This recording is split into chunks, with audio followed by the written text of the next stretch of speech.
10 seconds to go. We need a Minneapolis miracle. Case on a deep drop, steps up in the pocket. He'll fire to the right side. Off by Diggs. Stay up. Oh my God! 30, no 10, touchdown! Are you kidding me? Miracle finish! It's a Minneapolis miracle! Oh my God! No way! Ah! What a miracle finish!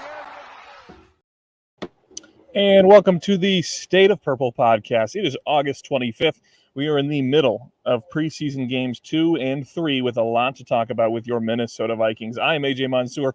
He is Jack Day. Thanks again for joining us again. Quick reminder right at the top of the show this time, this is an interactive podcast recording. So if you are watching this stream on any of the KFAN social media channels or on our social media channels, please feel free to throw a comment in the comment section. Let us know what you think about the topic we're talking about and or what you think about the Vikings so far this preseason, because there's a lot of opinions that have been floated around on social media. Let's bring them into this chat. If you're listening on the podcast, thank you for listening on the podcast. Share it with your friends. Rate it on iTunes, iHeartRadio, wherever you get your favorite podcast. We just appreciate you being here talking Minnesota Vikings with us. Jack Day, what's up, my man? You were a little under the weather. You were on the State of Purple injury report earlier this week. How you feeling, buddy? Yeah, me along with like 10 to 15 other Vikings. But yeah, we're hanging in there. I'm feeling a lot better today.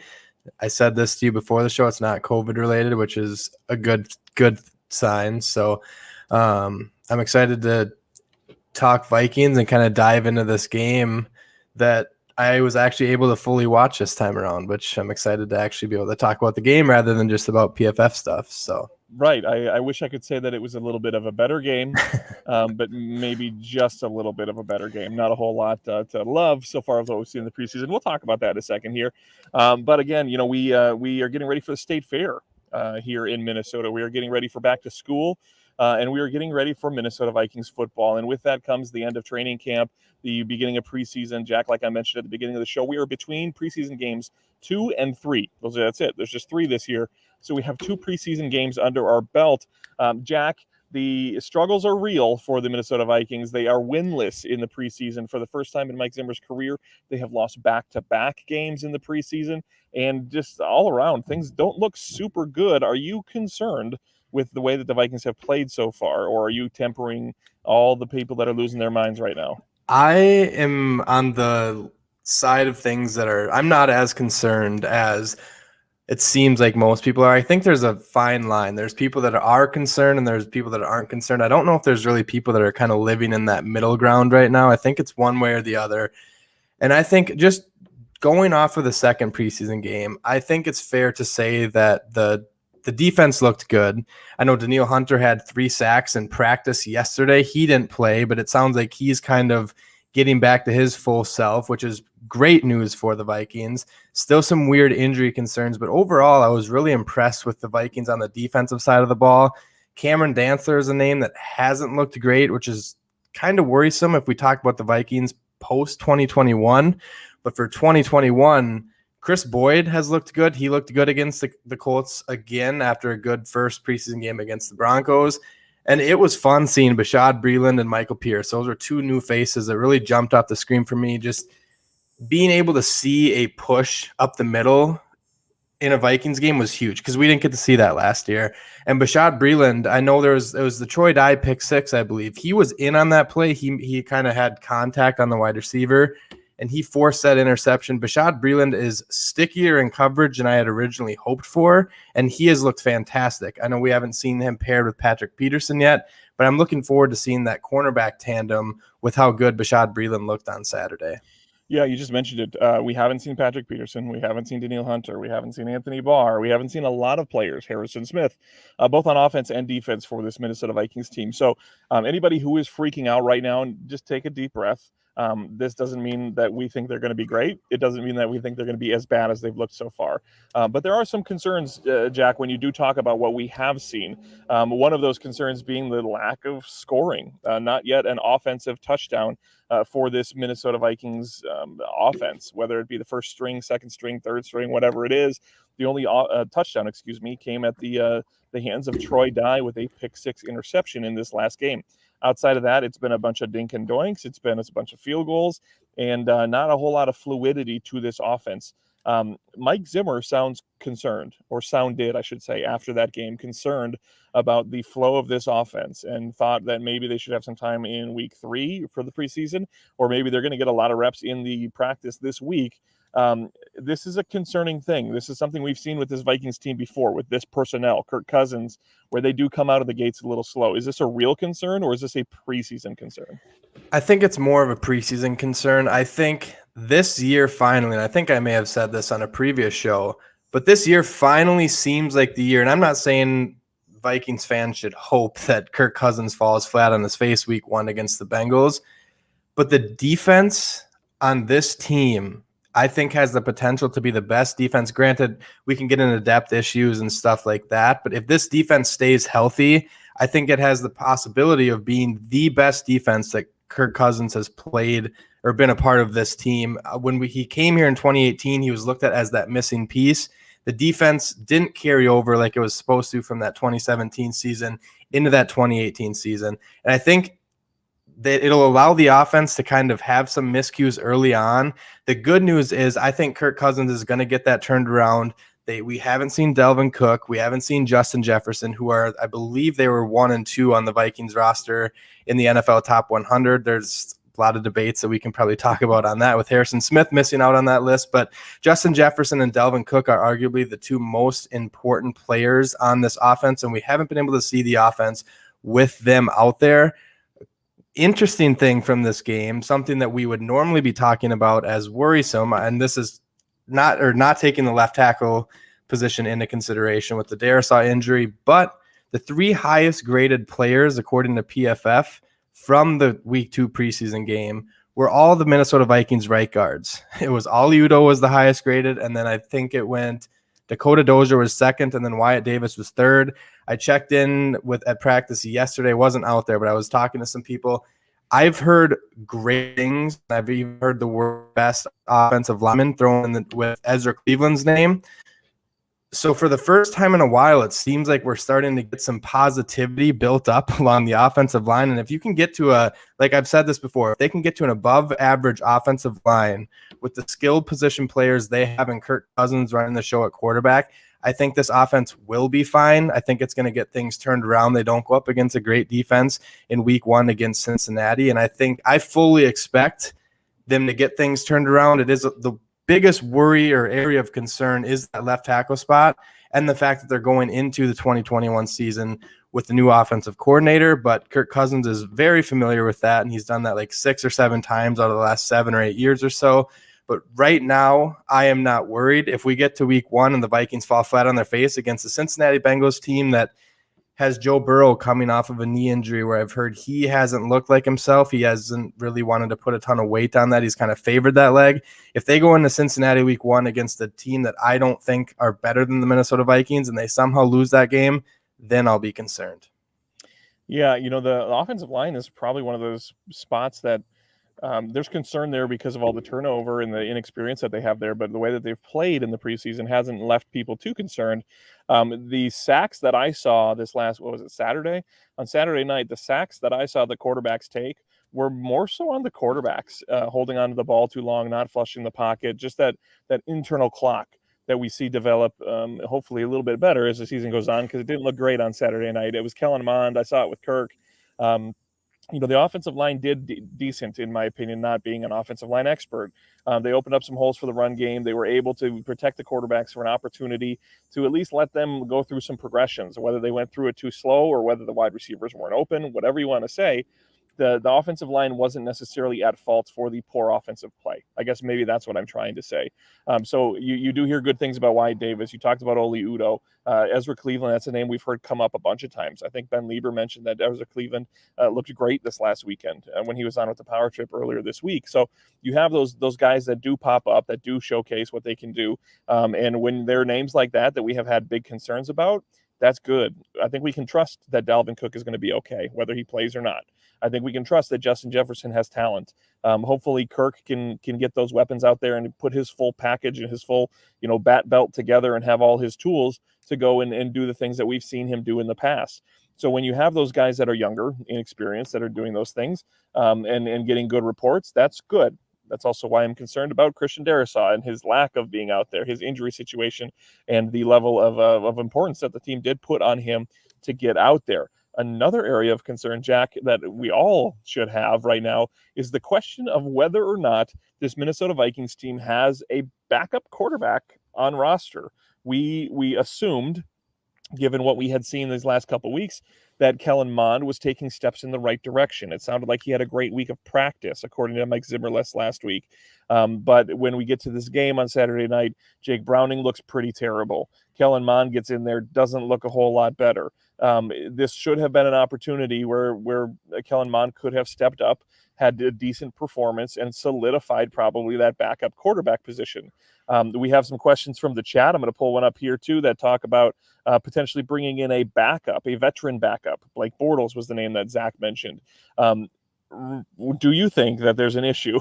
Obviously, if Kirk Cousins goes down for the season, this team is probably not going to make the playoffs. It's not any team is like that. What you're looking for is if Kirk goes out for a quarter, if Kirk goes out for a game, somebody who can step up and continue being a competent offensive player and keep this team in an opportunity where they can win a game. What I saw last week didn't tell me that Browning could do it. It didn't tell me that Kellen Mond could do it. We didn't see Nate Stanley. Maybe that's just their trump card that they're holding in their pocket there. What are your thoughts, though, real quick, on that backup quarterback position? Yeah, I definitely think it's concerning. I wrote an article last week that's up on KFAN.com right now. I thought that this was the perfect opportunity for Kellen Mond to come in here and kind of seize this opportunity. Denver, Jake Browning didn't look good. He didn't look good against Indianapolis. And I was like, okay, this all adds up for Kellen Mond coming out and kind of hopefully they give him some more chances to sling the ball down the field. He did have a couple nice throws. I believe one of them. I was watching the back half of the game. I was out at a wedding. I actually watched it on my phone. But he did drop a ball. It was a pretty nice throw. It was like a 20-yard out route. And it ended up, there was some penalty that it ended up getting. Call, yeah. It got called back. But that was a nice throw. Other than that, and there was like one other throw that he made that was solid. He didn't look good. He looked kind of similar to what we've seen with Kirk Cousins, where he's kind of frantic in the pocket. A mobile quarterback needs to be able to hold strong in the pocket and then escape the pocket when need be, but he needs to be able to make throws from the pocket as well. And the thing with Kellen Mond is we knew this when the Vikings drafted him. He was coming in as a developmental prospect. He wasn't ready to start, and he might still not be ready to even be the backup. The good news for Vikings fans is Kirk Cousins has been one of the most durable quarterbacks in the franchise's history. I don't remember the exact stat, but I thought there was some stat that was comparing him to something that hadn't been done in Minnesota since Fran Tarkenton, which blows my mind. I think it was like three consecutive seasons where you can start all 16 games. Granted, he had that one where he sat out against Chicago 2 years ago, I believe. But Kirk Cousins has been very durable. But then you bring in the fact that he's unvaccinated. If something were to come up there, right. It's not about being a durable quarterback. It's about who's there and who's able to play. And right now, there's not anyone there behind Kirk Cousins that I feel confident that could lead this team to a Case Keenum-esque season. Having said that, I don't think there's that many backup quarterbacks in the NFL that can do what Case Keenum did in 2017. And I don't feel fully confident that a quarterback like Blake Bortles would do that. I think personally, if I'm the Minnesota Vikings, I keep Kellen Mond on the 53-man roster. I think you have to keep him there anyways. And if Kirk Cousins gets hurt, why not throw him out there and see what you have for a few real meaningful games that actually mean something? See what Kellen Mond, see if he's progressed like you had hoped. And then if the season goes down, or if the season goes in a downward spiral, you can readdress the position in the draft next year. But I really want to see what Kellen Mond can get to. And I don't know if we're going to see that if Kirk Cousins goes down, if they do bring in another backup quarterback. Well, and the real dire situation is the in-game injury. They will very unlikely have three quarterbacks active on a game day roster. So if Kirk goes down in the first quarter of a game, right, he goes down with an injury and you have to have that backup come in, you want somebody who's competent, who can at least get you through three quarters, move that offense, get some points on the board, keep the time of possession even, if not an advantage of your team. And that right now is what I just don't have confidence in. Would they do that for Kellen? Would they do that for Jake? No one knows what Nate Stanley's doing. Legit. Like, he just hasn't been in the picture for a long time. I don't know if that's a good omen for him or a bad omen. Like, I don't know how to read that. But you do have that situation. Clearly, if Kirk goes down for a long time, this team's in trouble. We mentioned that earlier. That's not what we're looking at here. We're not planning for the future. But you mentioned the vaccination situation. I don't mean to beat a dead horse here, but that is a real concern. Mike Zimmer brought in Dr. Mike Osterholm this week to talk to the team. Kirk kind of mentioned it, said it was a good conversation, and the quote I think was, "It was what it was," which can speak a million words in a million different directions if you want to read into it. But the reality of our world right now, our country, our state even, is that Delta variant is flying crazy right now. We have a very close the positive diagnosis in my family from someone who's just living life, was vaccinated, breakthrough case, but did come down with it. So it is going crazy right now. And whether or not it is a family member who brings it into the home, or Kirk has contact with someone, if he has contact with anyone, whether he's wearing a mask or not, or whether he's behind his plexiglass bubble or not, that's a 5-day automatic timeout that you got to be put in. And if that happens within 5 days of a game, you miss that game. It's over. Like, there's no question there. And now we're looking at Jake Browning and Kellen Mond and maybe Nate Stanley to be the ones to go out there and beat the Green Bay Packers, or beat the, whoever that might be, the San Diego or Los Angeles Chargers. That's not an ideal situation. We're not going to convince Kirk to get vaccinated before the season. Not going to happen. He's holding firm with his beliefs, and whatever you think about his beliefs, it is what it is.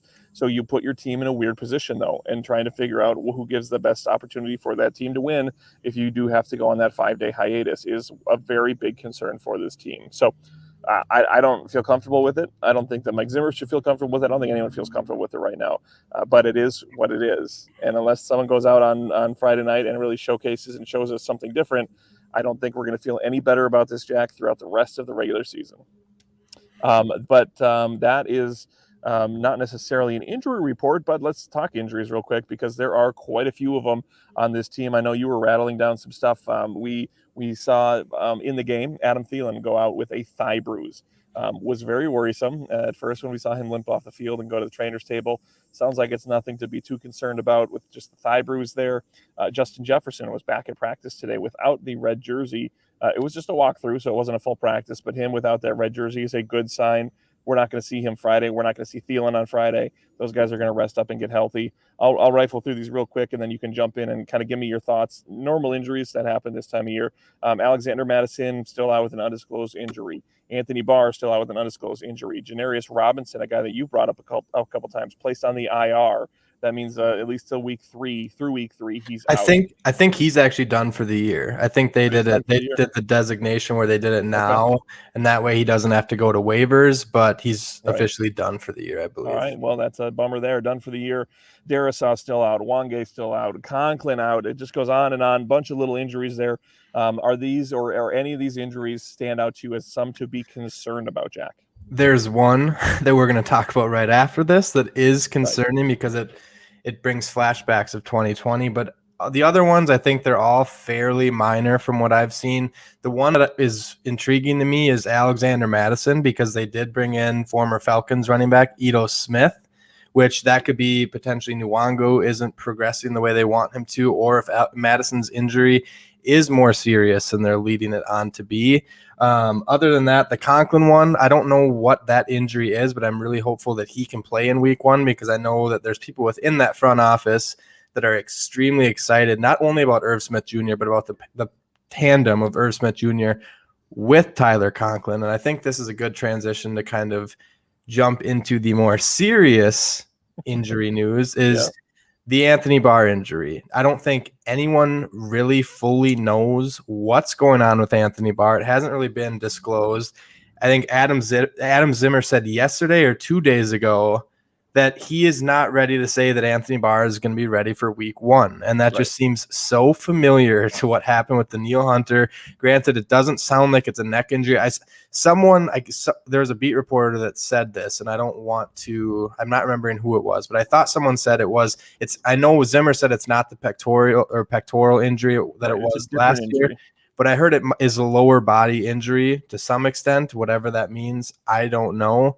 But it's worrisome because I think Anthony Barr is a lot bigger piece to this defense than people realize. There were some unfair comparisons, in my opinion, comparing Eric Wilson to Anthony Barr. What Barr brings in the run game is huge, and we've heard more things about this defense potentially giving some 3-4 looks in 2021, and I think Anthony Barr in a 3-4 system would flourish a lot more than what he did in 4-3. When he was that whole ordeal with the New York Jets, he was going there to be an outside linebacker in a 3-4 scheme, and now the Vikings and Mike Zimmer are potentially looking at kind of bringing in some wrinkles to the defense that they haven't regularly done over the last 6-7 years.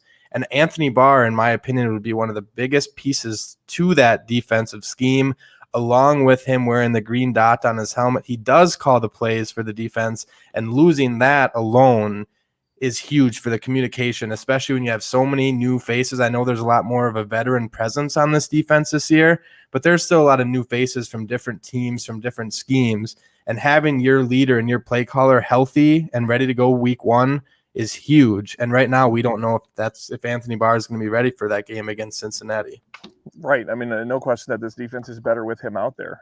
The depth that they have at that position is not what it used to be, and they're struggling just to get it filled for the preseason and really put some respectable tape out there. But at the same time, you alluded to it at the beginning, Jack. This is it's like a nightmare for Minnesota Vikings fans who have had these undisclosed injuries the last couple of years, specifically with Danielle Hunter last year, ended his season. But I think that one, I felt like that one did sneak up on the team a little bit too, that they were legitimately hoping and thought that they optimistically he could have been out there, and whether it just wasn't healing the way it was supposed to, or something happened with a tweak in the preseason during training camp, that didn't happen, and he ended up sitting out the entire season. This rings true to that in some sense, but I do get that optimistic feel like they don't think that this is a long-term situation. I think Mike Zimmer said that they're just kind of treating it with kid gloves and making sure that everything is good, so they don't send him out there too early and get him in a position where he gets injured again. That has me hoping optimistically that this is going to be a situation that will get him out there sooner rather than later. We'll leave it at that. I don't know exactly what that means, but sooner rather than later. The Darisaw injury is the one that really does bug me, right? Because we don't have a timetable on that. He's a rookie that we haven't seen any opportunity for him to get out in the preseason. We barely saw him out there for training camp. Really has 0 NFL reps under his belt, and he was expected to come in here as a starter. Had the knee injury. We think it's like a groin or a core muscle injury. I don't even know if we've got that specified exactly yet, but another procedure to fix that. Those are never fun, especially when you're an offensive lineman and your core is so important to holding your ground. You need to be 100%, and you need to be confident in those muscles and whatever that is, that they're not going to give out again. So when it comes to the concerns for the injuries, I think I put the Darisaw one slightly above even the Anthony Barr injury, and then the rest of them seem like their little knick-knack injuries go down. Don't know what's wrong with Alexander Madison. Nwangu is a depth guy at that point, but you still have Dalvin Cook. You still have Amir Abdullah. Ito Smith, I think, was probably just brought in for practice, to be completely honest, to get another body out there, because your Cook's not going to be getting the heavy load. You have Madison out, Nwangu out. So I think that maybe they just brought Ito Smith in for bodies, but who knows? It's a name that fantasy football players probably know as an ancillary character to come in there. But a guy that they did bring in, Jack, this week that probably will have a little bit more of a role this year is another familiar face, too, for Minnesota Vikings fans. Everson Griffen, after spending last year with Dallas and Detroit, is now a Minnesota Viking again. This is a culmination of a weird season or off season of events with Everson Griffen, where he rips the quarterback, rips the coach, kind of rips the team, and ultimately apologizes, on Twitter, apologizes. He probably has done some behind the scenes stuff as well. But when we talked to him and when we heard him earlier this week, he had not talked to Kirk Cousins yet, had not apologized to him for those words, but it is official. He is a Minnesota Viking once again. What do you think about that addition? And do you think that this will be something that we'll actually see on the football field in the regular season? Yeah, I'm more excited now for this, now that Janarius Robinson is done for the year, because I didn't want to risk exposing him and potentially losing someone that's, I hate saying this because Vikings fans love to compare every DN that's drafted in the 3rd or 4th round to Danielle Hunter, but he's built very similarly to Danielle Hunter. Will he ever get to that level of play? It's doubtful, but you don't want to risk losing a guy like that. And instead of having a rookie that's going to make the 53 roster that they have to get better and better as the season goes on, they sign a seasoned veteran that has been one of the most dominant pass rushers in Minnesota Vikings history. He knows the system. Andre Patterson had a quote of some sort yesterday that I thought it was a phenomenal quote. I don't remember exactly what he said, but it was something along the lines of having his toy back or something like that, and just having Right. and that's what Everson Griffen is. And Zimmer said it too. It sounds like he's going to be more of a situational pass rusher, so he can come in with fresh legs, which is exciting. Kirk Cousins mentioned that that was brought up today in Kirk Cousins' press conference, and he actually said that they talked back in January on this issue outside of them being on the same team. Obviously, Everson Griffen wasn't playing in January. Neither was Kirk Cousins, but it sounds like they addressed it back then, and it sounds like they've talked a little bit more about it this week. Kirk Cousins said it's good to have Everson Griffen and his smile back in the building with Anthony Barr, and Anthony Barr is the vocal leader of that defense wearing that green dot, like I said 5 minutes ago. But Everson Griffen has always been like the spiritual leader of this team. When you see someone in the huddle pregame, it's always Everson Griffen trying to get everyone fired up.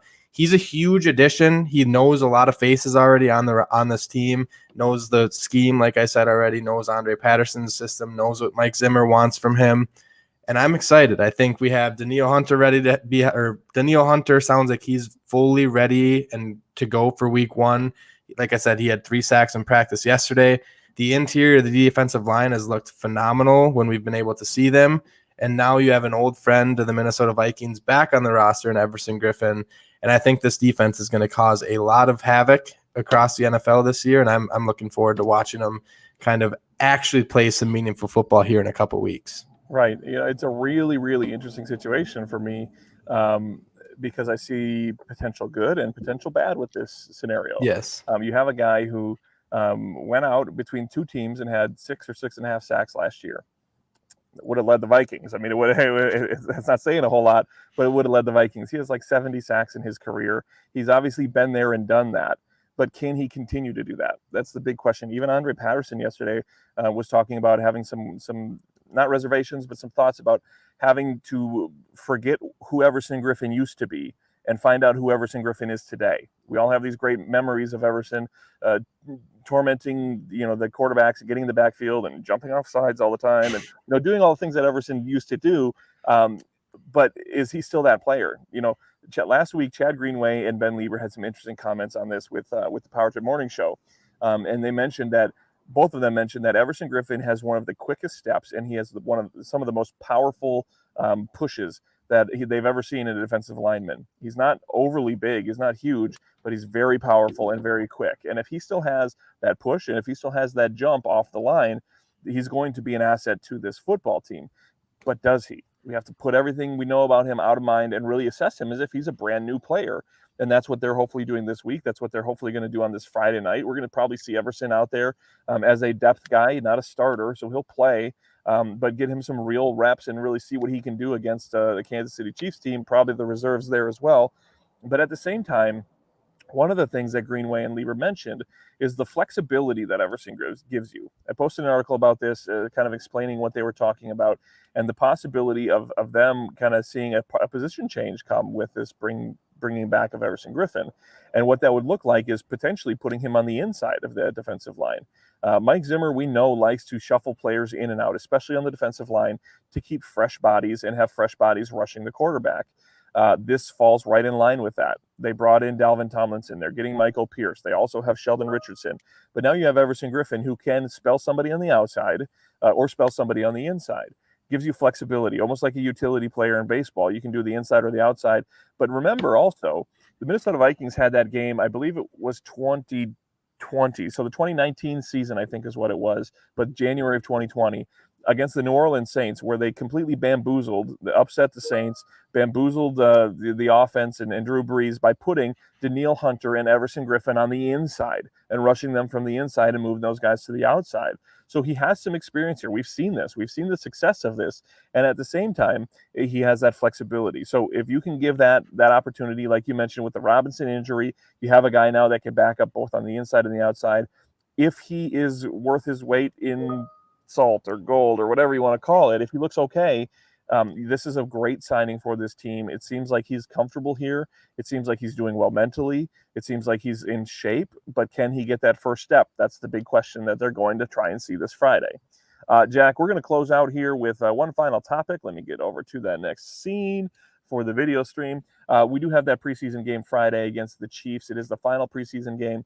Very doubtful that we'll see many of the starters, but Mike Zimmer did put that little glimmer of thought in our minds saying that the offense needed to see some more real reps. First off, do you think we'll see starters? Do you think we'll see, let me rephrase that. Do you think we'll see the offense? Kirk Cousins, Jefferson won't be out there. Cook won't be out there. Thielen won't be out there. But will we see Kirk and maybe that offensive line just to get a little more fluidity heading into the season?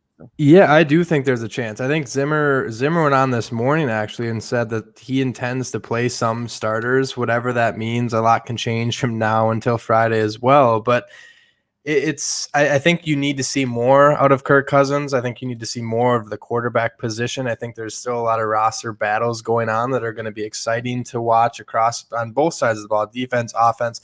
There's stuff to pay attention to on special teams. It sounds like in their scrimmage yesterday, Joseph went 7 for 11 on field goals, which is also not great. I don't need to bring special teams up as we're closing out on the show, but it does sound like some of the starters are going to play, whether that's Kirk or obviously I don't anticipate any of the big names to play. Delvin, I don't think Justin Jefferson's going to play, but it's going to be fun. I kind of wanted to talk about what you were saying with Everson Griffen as well, and this is kind of going from this game, kind of learning what they have at depth on that defensive line into the regular season. But you hit it right on the head when you said the flexibility that this Everson Griffen signing allows is absurd. You have Everson Griffen that can go down and play. You could play that 3-tech spot. Delvin Tomlinson can still play the nose tackle and get after the quarterback. Michael Pierce and Delvin Tomlinson are going to plug up that middle on run first downs. And then there's so many different ways you can go. Sheldon Richardson and Everson Griffen could be on the inside with Daniil and Wanham or Weatherly, whoever wins that battle. It sounds like Wanham is pulling ahead. That's kind of the name that I've heard that has looked better than Weatherly in the practice. Weatherly was one of the higher graded players. He was graded ahead of Wanham in the week 2 preseason game, but I fully anticipate we're going to see some of those guys who are going to be regular players in the regular season in this week 3 game. It's the Chiefs, which I don't know if you remember this. I tweeted something out like a month or 2 ago. I really wish the Chiefs were still doing their training camp in River Falls, Wisconsin. It would be so fun to be able to get joint practices with Patrick Mahomes. It'd be entertaining for Vikings fans to be able to go up there, but I don't anticipate seeing Patrick Mahomes. I think he's he's the best player in the NFL. I don't see any reason why he should be playing in the preseason. I know he was already, but I'm looking forward to this. And the biggest thing that I have circled, I think the biggest thing that most people have circled, is just quarterback play in general. And it starts with Kirk Cousins, but then it's obviously going to be a lot more of Jake Browning and Kellen Mond. And I think most Vikings fans are hopeful that one of them are going to at least show flashes in this game, because we just haven't seen enough from that position yet this far. So I'm kind of pulling this one out of nowhere on you, but you are in a hypothetical world only allowed to watch one player this Friday for the Minnesota Vikings to see how they're faring, how they're growing, how they're learning, how they're getting in a position battle, whatever that is. If you are put in that scenario and you really have to hone in on one player, who would that player be? That's a tough question. I think the obvious answer is Kellen Mond, because we've seen flashes. Like I said, we saw a couple throws. This is going to be a game where it literally means nothing. Let the kid go out there and kind of sling it. I want to see him. And this is another name that would be towards the top of that list, so I think is a shoe-in for the 53-man roster. But watching that Colts game, he had a couple of returns. Amir Smith-Marset is freaky fast. I know Nwangu is kind of labeled as this athletic freak when he was drafted, but Amir Smith-Marset looked good on kick return. I think he's looked good in practice at the wide receiver position. Put Kellen Mond and Amir Smith-Marset out there and at least give the fans what they want to see. Let Amir Smith start. That is a name with how fast I talk that I just cannot get right. Amir Smith-Marset, let him run a streak route right down the field and just let Kellen Mond sling it.